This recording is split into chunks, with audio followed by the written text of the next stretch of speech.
Hello guys and welcome back to Watching Time. Today we are going to review an Oris.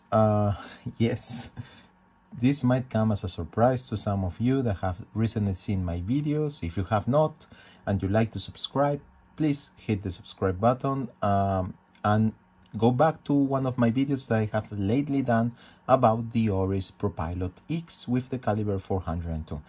A caliber that is not working as well as it should be, and probably that tells you a little bit about quality control issues in the Oris production.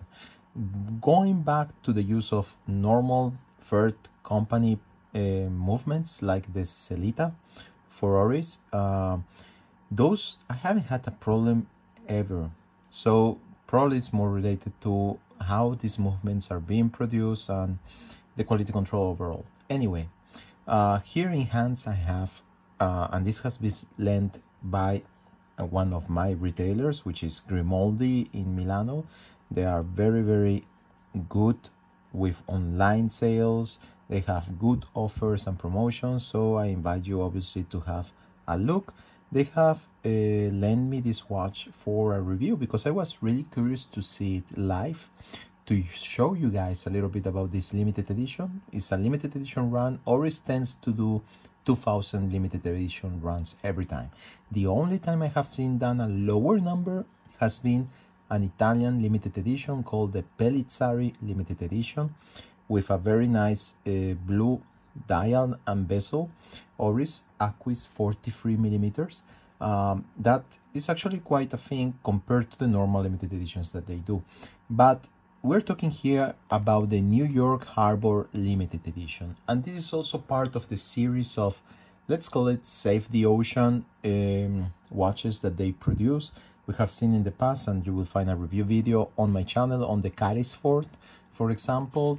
They have done several collaborations in order to donate money back on initiatives that are going to save or promote the saving of the ocean somehow.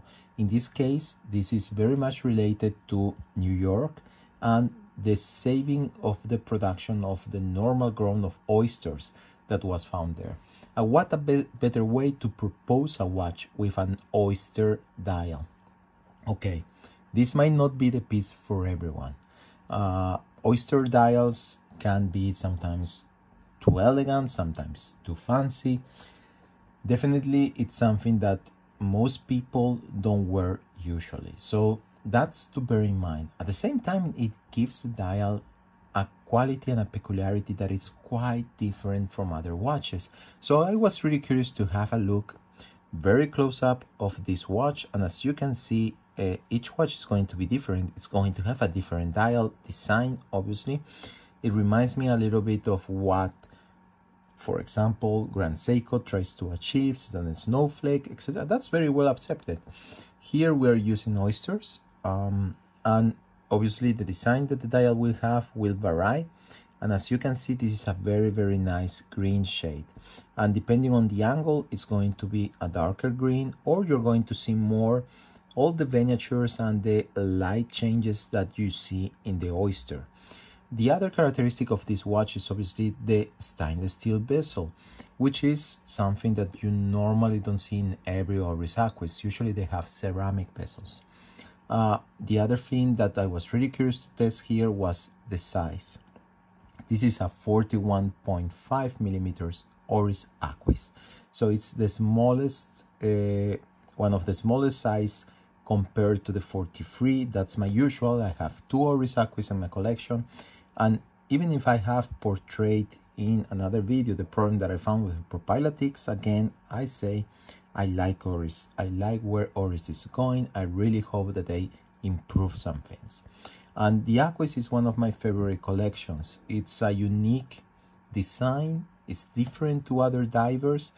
And it definitely has a DNA that is not the one of, I don't know, divers like a Submariner. And it's very difficult to say that they are copying someone. The integrated style bracelet is also very nice and a very nice touch of Oris. And in this case, it is presented with a very nice green rubber strap that it's actually the same tone of the dial. So this is a watch that I I definitely like. It's not for me. So I'm not going to be keeping it in my collection. It was an option, but the reason why is the size. I thought that the 2mm wouldn't matter, but they actually do. The 43 wears very well on my wrist, that is an 18 centimeters wrist. And even the straps taper. So they are tapering from 43 case to a lower size, and it actually wears much lower than a 43. It doesn't wear like a 43 at all. This one, being 41.5, actually tapers a lot more. So some people will tell me probably on the comments, well, it looks very well on your wrist, it still looks like a nice watch, it fits the size. It does, but there is something between the taper and the size of the case that it just doesn't make it for myself. It's a feeling, it's a way I see it on my wrist. It's something that it's unique of every one of us. There are things that we like more on our wrist or less. So it's just a matter of taste. But the watch execution, the quality of the dial, the use, and also what's behind supporting a project like this is definitely something to notice.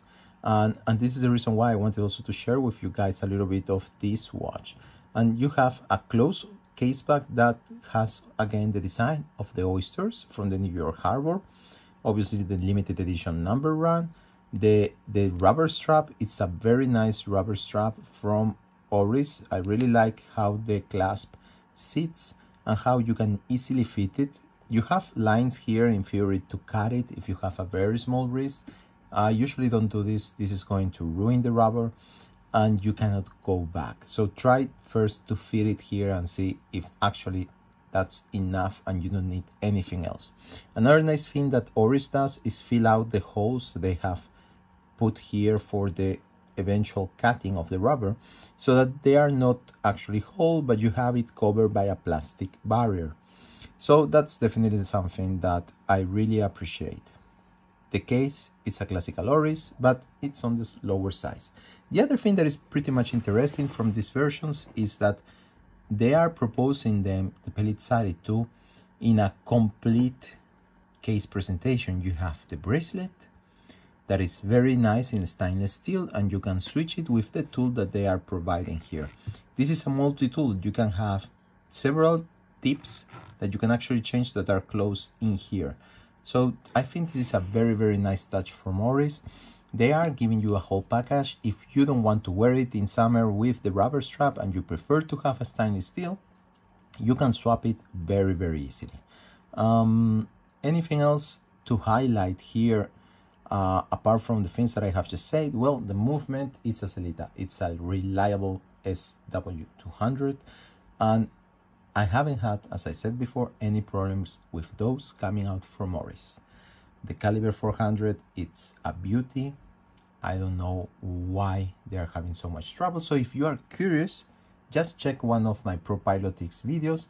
I am going to be doing an update very soon because I'm going to pick it up. So repair, it's something that I don't like because, you know, they actually have put their hands in a new watch.